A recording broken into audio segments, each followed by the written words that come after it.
The buzzing of fluorescent lights hummed above the classroom, their harsh glare reflecting off the cold white tiles of the floor. A thin draft from the cracked window carried in the faint sound of children laughing outside. But inside, the atmosphere was suffocating. Seated in the middle of the room, 12-year-old Amara Johnson sat rigid in her chair, her small fingers gripping the edge of the desk as if it were the only anchor holding her to earth. Her wide brown eyes were wet, but she didn't blink. Not when she felt the tug, not when she heard the snip. The sound of scissors slicing through her thick, coiled hairs echoed like thunder in her ears. Snip, snip, snip. Each cut felt like a piece of her being severed, not just strands falling to the ground, but fragments of her dignity, her identity, her pride. The classroom smelled faintly of chalk and pencil shavings, but all Amara could sense was the metallic tang of humiliation coating her tongue. Standing behind her, Mrs. Whitaker, the school's fifth-grade teacher, pressed her lips into a tight, righteous line. Her pale knuckles wrapped tightly around the scissors, her movements brisk, decisive. She muttered under her breath, something about neatness, about standards, but the words blurred, swallowed by the racing in Amara's chest. Around them, the other children sat frozen. Some averted their eyes, staring holes into their notebooks. A few peeked, wide-eyed, then quickly looked away, afraid that if they stared too long, they might be next. A silence had settled over the room, heavier than any detention, more suffocating than any lecture. Locks of black curls fell silently to the floor, scattering like broken feathers across the tile. Amara's throat burned. She wanted to scream, to stand up, to run, but her body betrayed her. She sat still, every muscle taut, a prisoner in her own skin. Then the door creaked. A shadow stretched across the classroom floor, long and sharp. The hinges groaned as the door opened wider, revealing a woman framed in the doorway. She was tall, graceful, her face beautiful even in its fury. Her presence alone seemed to pull the oxygen from the room. It was Amara's mother. Her eyes locked instantly on the scene before her. Her daughter, shorn and trembling, hair littering the ground like discarded treasure, and the teacher, scissors poised midair. For a moment, time froze. The classroom no longer felt like a room of children and desks. It felt like the stage of a confrontation that could shatter everything. Mrs. Whitaker's hand trembled ever so slightly, but she forced her chin up, swallowing, because she knew in that instant she was caught. The silence in the classroom lingered, thick and suffocating, as Amara's mother stepped fully into the room. Her name was Nadine Johnson, a 38-year-old nurse who carried herself with the quiet strength of someone who had weathered storms most people couldn't imagine. She wore her scrubs still, light blue, the fabric creased from a 12-hour shift. Her curly hair was tied into a bun at the nape of her neck, and her eyes, usually warm and full of laughter, now burned with something sharper. The children stirred nervously. A pencil rolled off a desk and clattered onto the floor, the sound startling in the hush. Nadine didn't notice. She only saw Amara, her little girl, her only child, sitting in the chair, humiliated, stripped, hair scattered around her feet like ashes after a fire. "Amara," Nadine whispered, her voice trembling with a mother's ache. Amara blinked finally, her body jolting as if she'd been underwater too long. She turned toward her mother, lips parting, but no sound came out. The dam inside her threatened to burst. Tears, cries, rage. But her throat closed up, leaving her frozen, suspended between despair and relief. Mrs. Whitaker cleared her throat. The sound was brittle, like glass about to shatter. "Mrs. Johnson," she began, her tone laced with authority that was already crumbling. "I was just addressing a disciplinary matter. Your daughter's hair was—" "Stop!" Nadine's voice cut through the room like a blade. It wasn't loud, but it didn't need to be. It was the kind of voice that held weight, the kind of voice that made children sit straighter and grown adults swallow their excuses. Mrs. Whitaker faltered, her hand lowering slightly, the scissors dangling uselessly now. Nadine took a step forward. Her shoes clicked against the tile, echoing in the quiet. Each step felt deliberate, controlled, though inside her chest her heart pounded with the force of a war drum.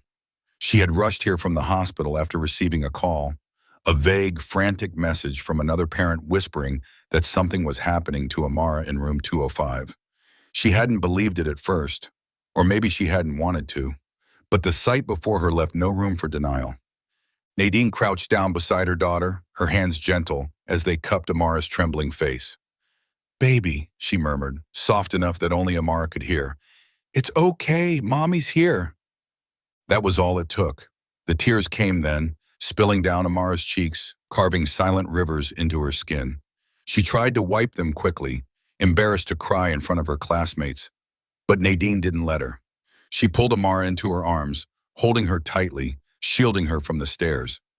Across the room, Mrs. Whitaker's face twitched, her lips pressed thinner, her eyes darting toward the students, then back to Nadine. She wasn't used to being challenged. For 22 years, she had taught at Riverside Elementary, a school nestled in the quieter suburban edges of town. To many parents, she was strict but fair. To others, particularly the black and brown families, whispers floated of moments like this. Moments brushed aside, dismissed, hidden. Her classroom was decorated neatly, almost obsessively so. Posters of multiplication tables, a chart of good behavior stars, a faded banner that read, "Knowledge is power." The American flag drooped slightly in the corner.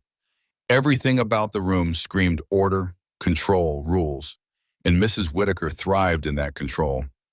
Until today. "Mrs. Johnson," she tried again, her tone hardening, desperate to reclaim ground. "Your daughter's hair had been a distraction for weeks. She refuses to keep it tied back, and it—" Nadine rose slowly, turning to face her. The look in her eyes made Mrs. Whitaker stop mid-sentence. "You cut my child's hair," Nadine said, her words deliberate, steady, yet vibrating with fury just beneath the surface. "You put your hands on my daughter without my permission. You humiliated her in front of her classmates." Mrs. Whitaker swallowed. "It was necessary for the learning environment, for discipline." "Discipline?" Nadine's voice rose then, sharp, incredulous. The children flinched. Amara clung tighter to her mother's arm. "You call this discipline?"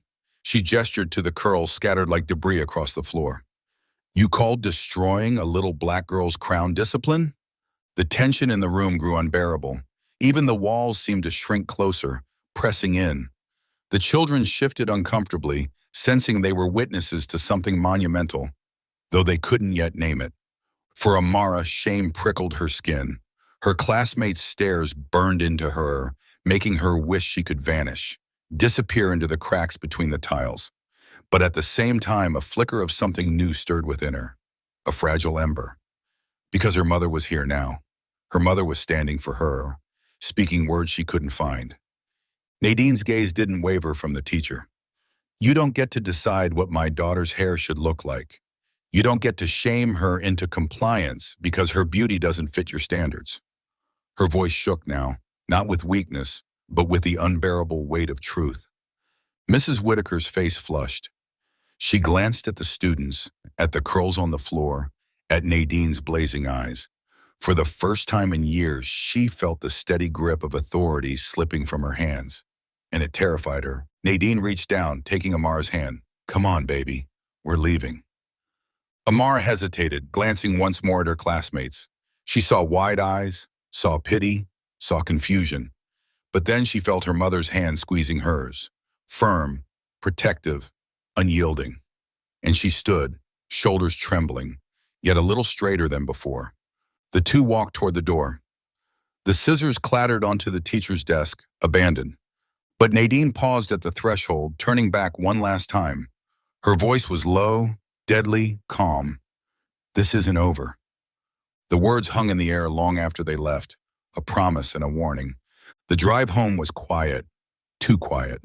The hum of the car engine filled the space where words should have been, but Nadine didn't force it. She glanced at her daughter through the rearview mirror. Amara sat slouched against the window, her eyes red and swollen, her once proud curls hacked unevenly, jagged edges framing her face. She kept her gaze fixed on the blur of houses rushing past, refusing to meet her mother's eyes. Nadine gripped the wheel tighter. She knew that silence wasn't emptiness.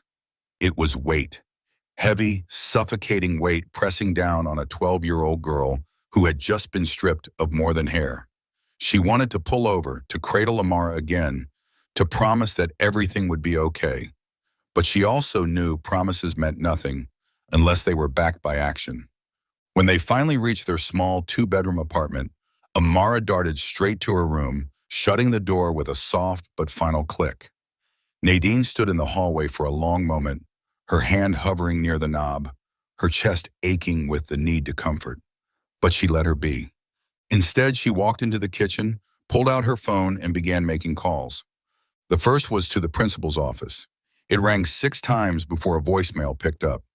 She didn't bother leaving a message. The second was to her sister, Denise. Within moments, Denise's voice crackled through the speaker, laced with fury after hearing the story. She cut her hair. That woman put scissors to Amara's head. Oh, hell no. Nadine, you better march down there tomorrow morning. Take pictures. Document everything. Don't let them sweep this under the rug. Nadine's hand trembled slightly as she scribbled notes on a notepad. Pictures, documentation, legal advice. Her mind raced. She'd seen injustice before, both inside the hospital where patients of color were dismissed too often, and outside in the world where law bent unevenly. But this was different. This was personal. This was her daughter. That night, Nadine stood quietly in Amara's doorway. The girl had fallen asleep clutching her stuffed bear, her breath hitching even in dreams. A pile of curls rested on her desk, the remnants she had scooped from the classroom floor before leaving. Nadine's eyes welled. She wanted to sweep them away, to erase the memory, but she didn't. She left them there. Evidence. The next morning dawned gray, clouds rolling heavy across the sky as if the world itself knew what was coming. Nadine dressed not in scrubs but in her sharpest black blazer and slacks. She braided her hair into a crown, clipped on her badge lanyard. Not the hospital one, but the one from the community board she volunteered with. She needed every ounce of authority she could muster. Amara shuffled out of her room reluctantly. Nadine had done her best to even out the jagged haircut, but the loss was too clear. Amara tugged her hoodie over her head, cinching it tight around her face. Her eyes barely peeked out, avoiding the mirror entirely. At school, whispers greeted them before they even reached the office. Students lingered by lockers, their eyes flicking toward Amara, then away. Some whispered apologies, others stifled nervous giggles. Shame prickled across Amara's skin. Nadine squeezed her hand tighter. Inside the principal's office, the air was staler, thicker. Principal Harris, a balding man in his 50s with a perpetually weary expression, sat stiffly behind his desk. Beside him sat Mrs. Whitaker, her lips pursed, her hands folded neatly as though she were the victim here. Nadine, Harris began, offering a thin smile. Please, have a seat. I understand there's been a misunderstanding. Nadine remained standing, her eyes narrowed. A misunderstanding? My daughter's hair was cut without my permission. That's not a misunderstanding. That's assault. Mrs. Whitaker flinched slightly but recovered quickly. With all due respect, Mrs. Johnson, Amara has been disruptive in class for weeks. Her hair, always untied, always in her face, was distracting her and others. I asked her several times to address it. She refused. Yesterday, I was left with no choice but to intervene. No choice? Nadine's voice dripped with disbelief. You had no choice but to put scissors to a child's head? To humiliate her in front of her peers? Please, Principal Harris interjected, raising his hands. Let's not escalate. Mrs. Whitaker has been a valued educator here for over 2 decades. Perhaps her methods, while unconventional, were intended with the best interest of the class in mind. Nadine leaned across the desk, her voice low and fierce. The best interest of the class does not come at the expense of my child's dignity. Her hair is not a problem to be fixed. It is her identity, and what you allowed yesterday was not discipline, it was violence. The room crackled with tension. Amara sat quietly beside her mother, her hoodie still pulled tight, her small body shrinking into the chair. She wanted to disappear, but she couldn't stop listening. Every word her mother spoke planted something inside her, something that pushed back against the shame. Mrs. Whitaker straightened her posture. If this is about race, Mrs. Johnson, I assure you that was not my intention. Don't you dare, Nadine snapped, her voice cutting sharper than glass. Don't you dare minimize this. You singled her out because she doesn't fit your narrow definition of acceptable. You thought you could shame her into submission, but you picked the wrong child. You picked the wrong mother. For a moment's silence, Principal Harris coughed, fumbling with his pen. Let's let's take a step back. Perhaps we can resolve this without involving lawyers or Oh, there will be lawyers, Nadine interrupted. There will be the school board. There will be media if necessary. You think I won't shine a light on this? Watch me. Mrs. Whitaker's face paled, but she pressed her lips tighter. The meeting ended without resolution. Nadine walked Amar out, her head held high, though her hands trembled once they were out of sight. She knew the battle had only begun. Over the next week, the storm grew. Nadine contacted local advocacy groups. She posted Amara's story online, a simple photo of her daughter's uneven haircut, accompanied by a caption. This is what happens when schools think they can police black children's bodies. My daughter's crown was cut without consent. This will not stand. The post spread like wildfire. Comments flooded in, some outraged, others dismissive. The town became divided overnight. Some parents rallied behind Nadine, demanding accountability.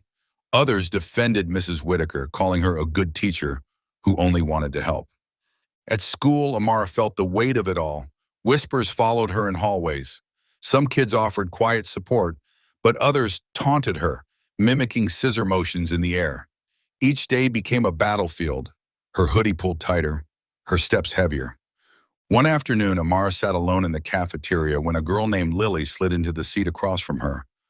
Lily was white, with straight blonde hair that shimmered under the fluorescent lights. She hesitated before speaking. I saw what happened. I just wanted to say, I'm sorry, it wasn't right. Amara blinked, caught off guard.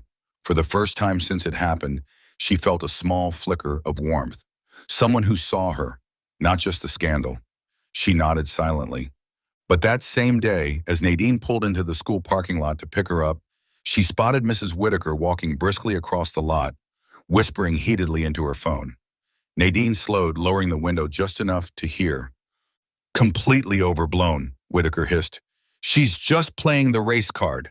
If we let her get away with this, every parent will think they can dictate how we run our classrooms. We can't back down, not now. Nadine's blood boiled. She wanted to confront her right there, but she forced herself to drive on, her knuckles white on the steering wheel. This wasn't the moment. Not yet. That night, Nadine lay awake long after Amara had drifted into restless sleep. She stared at the ceiling, her mind a storm. She thought of every black woman before her who had been told to shrink, to bow, to remain silent. She thought of the little girl in the next room who needed to see her mother fight. And she thought of Mrs. Whitaker's smug words in the parking lot. No, this wasn't just about hair. It was about power. And Nadine was done letting others wield it over her child.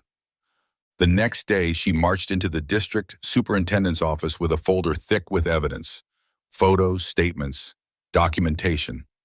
She laid it all on the desk, her voice steady. You will deal with this, or I will make sure the world knows you refuse to. The superintendent shifted uncomfortably, glancing at the photos. The pressure was mounting, the story growing too loud to ignore. But Nadine knew the fight was far from over, because Mrs. Whitaker wasn't backing down either, and the breaking point was coming.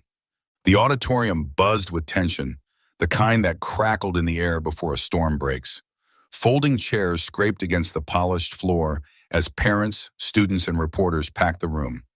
Cameras stood perched on tripods, their red lights blinking, capturing every angle.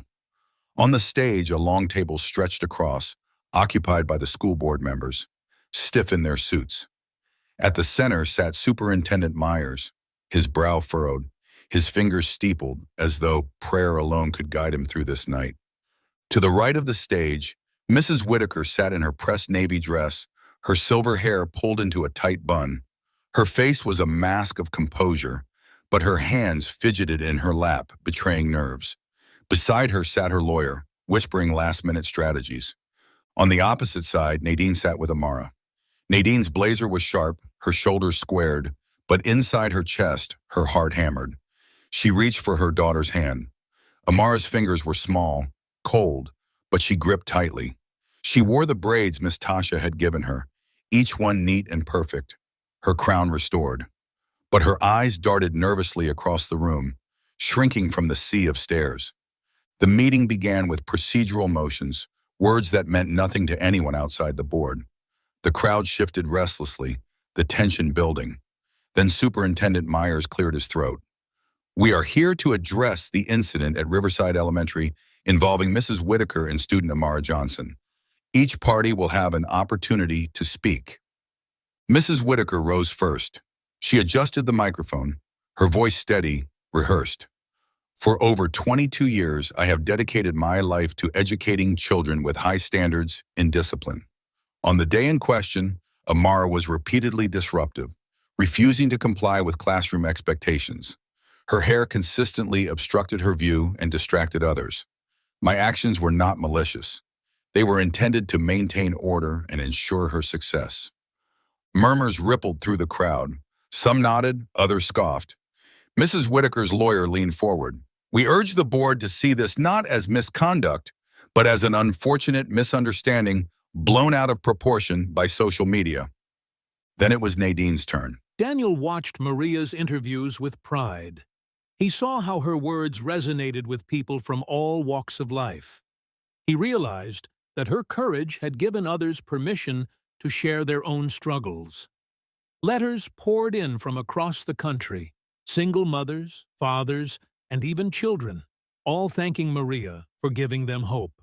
Maria read every letter, her heart breaking and healing with each story. But with attention came scrutiny. Some accused Maria of exploiting her story for fame. Others whispered that Daniel's motives were selfish, that he was using charity to polish his image. The criticism stung, but Maria stood firm. She knew her truth, and she refused to let cynicism steal her joy. Daniel, too, faced doubts. He wondered if he was truly making a difference, or just easing his own guilt. One evening, after a particularly harsh news article, Maria found Daniel in his office, staring out at the city lights. She sat beside him, silent for a long moment. "We can't control what people say," she whispered. "All we can do is keep doing the work." Daniel nodded, grateful for her strength.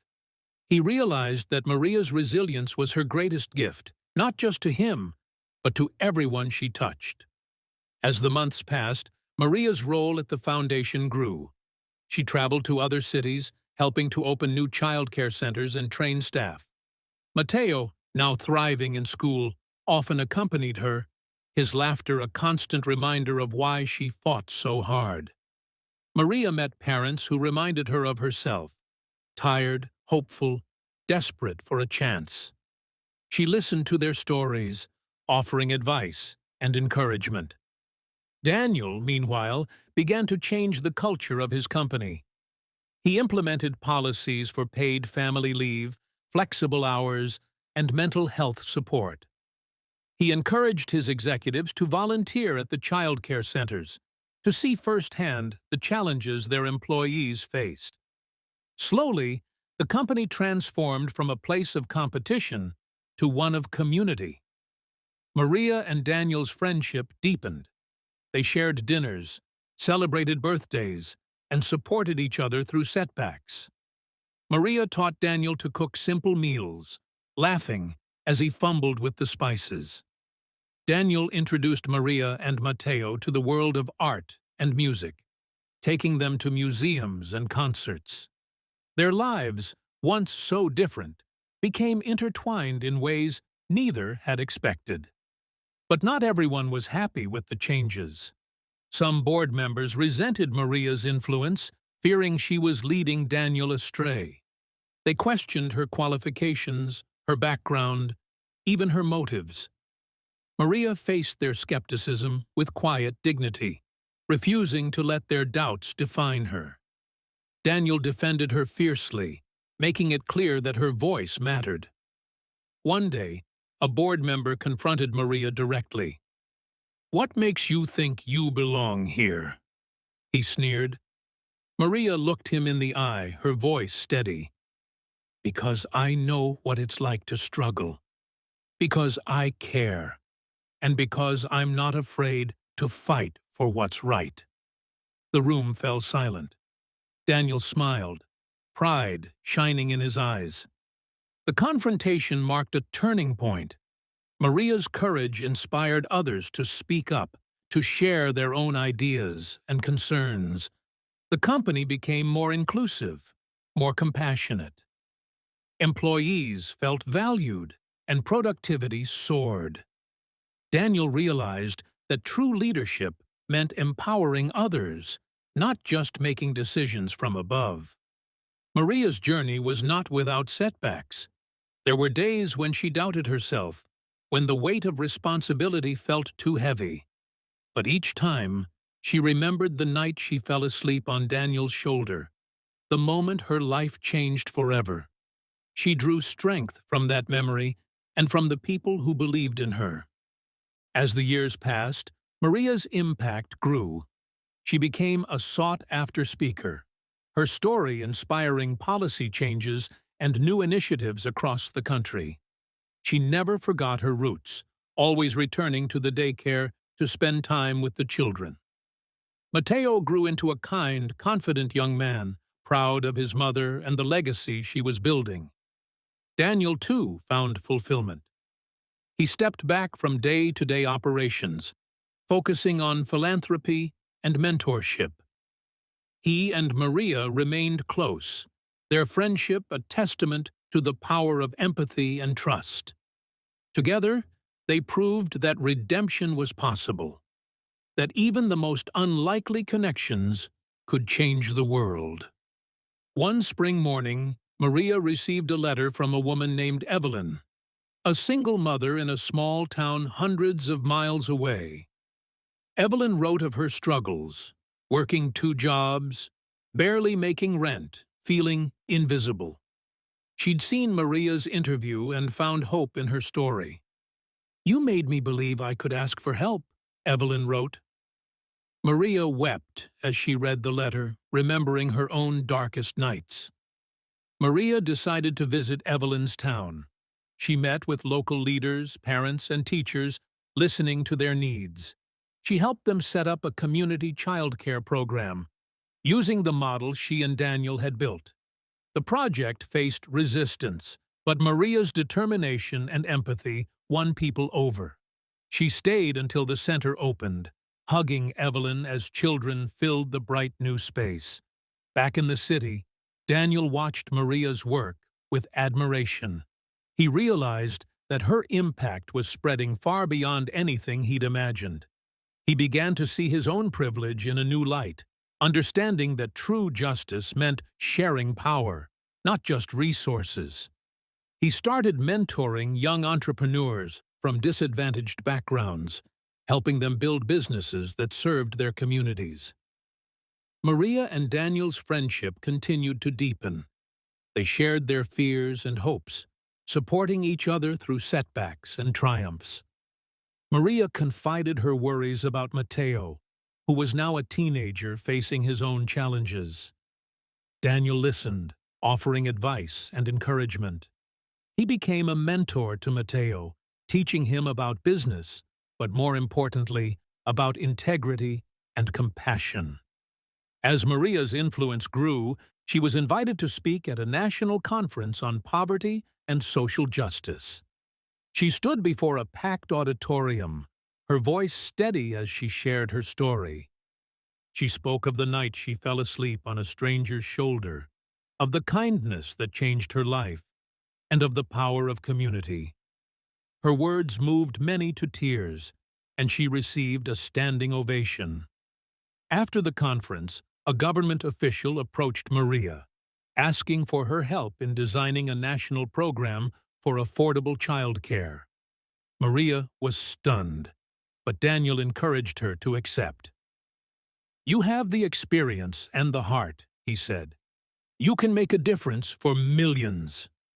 Maria agreed, determined to use her voice for those who had none. The work was challenging. Maria faced political opposition, budget cuts, and endless bureaucracy. But she refused to give up. She built alliances, listened to critics, and fought for every child and parent who needed support. Daniel stood by her, using his influence to open doors and rally support. Together, they pushed the program forward, step by step. As the National Child Care Initiative launched, Maria traveled the country, visiting centers and meeting families. She saw the impact of her work in the smiles of children and the relief in parents' eyes. She knew the journey was far from over, but she felt a deep sense of fulfillment. She had turned her pain into purpose, her struggle into strength.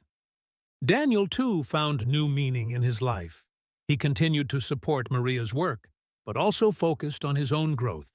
He sought forgiveness from those he'd hurt in his relentless pursuit of success, making amends and building new relationships.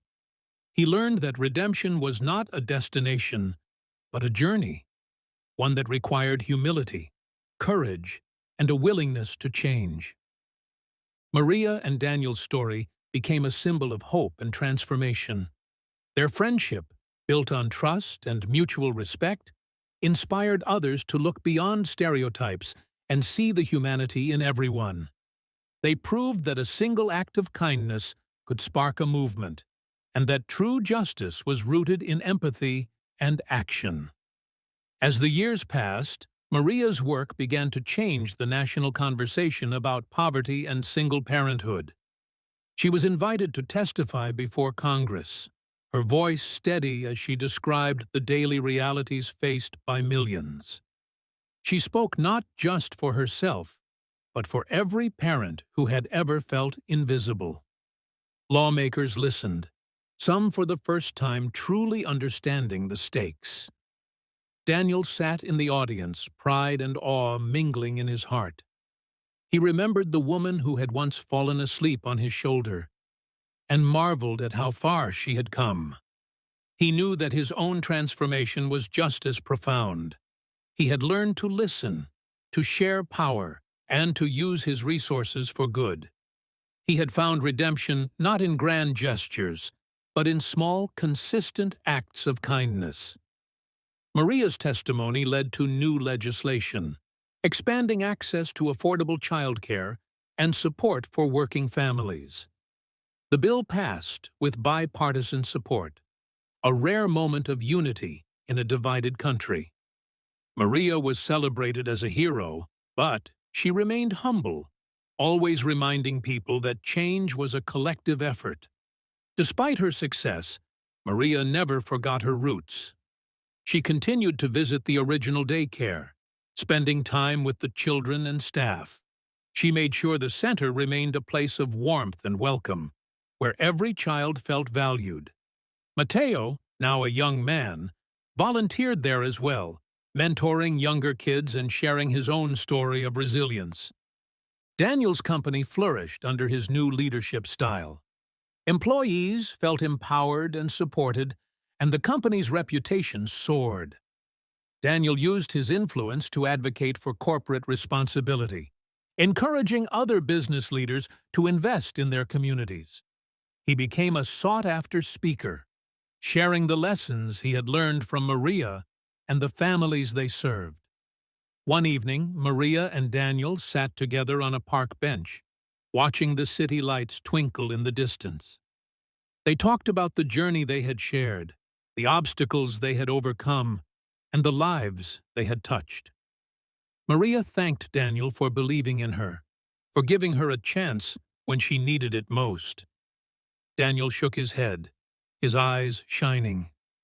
"You changed me," he said softly. "You showed me what really matters." Their friendship had weathered storms, criticism, doubt, and the pressures of public life. But it had also brought them joy, purpose, and a sense of belonging. They knew that their work was far from finished, but they faced the future with hope, knowing they could make a difference together. Maria's story continued to inspire others. New child care centers opened across the country, each one a testament to her vision and determination. Parents found support, children found safety, and communities grew stronger. Maria's name became synonymous with compassion and justice, her legacy woven into the fabric of the nation. Daniel, too, left a lasting mark. He mentored a new generation of leaders, teaching them to value empathy over ego, collaboration over competition. He invested in social enterprises, helping to create jobs and opportunities for those who had been left behind. He found joy in giving, and peace in knowing he had used his wealth for good. As Maria and Daniel looked back on their journey, they realized that the moment on the subway, the night a poor single mom fell asleep on a billionaire's shoulder, had changed not just their lives, but the lives of countless others. It was a reminder that the smallest acts of kindness could have the greatest impact, and that true justice was found in the courage to care. Years later, Maria stood at the opening of a new community center, her heart full as she watched children race through the doors, laughter echoing in the halls. She saw herself in their mothers, tired, hopeful, determined. She greeted each family with warmth, remembering the days when she'd felt invisible, and vowing that no one who entered would ever feel alone. Daniel joined her at the ribbon cutting, his hair now streaked with gray, his eyes kind. He had become a fixture in the community, known not for his wealth, but for his generosity and humility. He spoke briefly, crediting Maria for the vision and heart behind every center. "She taught me that real success is measured by the lives we lift up," he said, his voice thick with emotion. After the ceremony, Maria and Daniel walked through the center together. They paused in a quiet room where a mural depicted a subway train, a woman resting on a stranger's shoulder, and a city skyline beyond. The mural was a tribute to the moment that changed everything, a reminder that compassion could bridge any divide. Maria touched the painted figures, tears in her eyes. "I never imagined my life would turn out this way," she whispered. Daniel smiled gently. "You earned every bit of it. You showed the world what's possible when we refuse to give up on each other." As the sun set, families gathered in the courtyard, sharing food and stories. Maria watched Matteo, now a young man, helping a little boy tie his shoes. She felt a surge of pride, knowing her son had grown up surrounded by love and purpose. She realized that her struggles had not been in vain. They had shaped her into someone who could help others find hope. Daniel and Maria sat together, content in the quiet joy of a job well done. They knew there would always be more work, more battles to fight, more lives to touch. But they also knew that together they had created something lasting, a legacy of kindness, justice, and redemption. Their story became a legend in the city, told and retold as proof that anyone, no matter how humble their beginnings, could change the world. It was a story of transformation, of moral courage, of the hidden struggles that shape us all.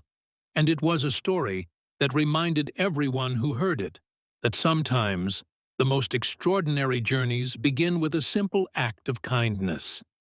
As the stars appeared above the city, Maria closed her eyes and breathed in the peace she had fought so hard to find. She was no longer just surviving. She was living, loving, and leading. And in that moment, she knew that she, and everyone like her, deserved nothing less.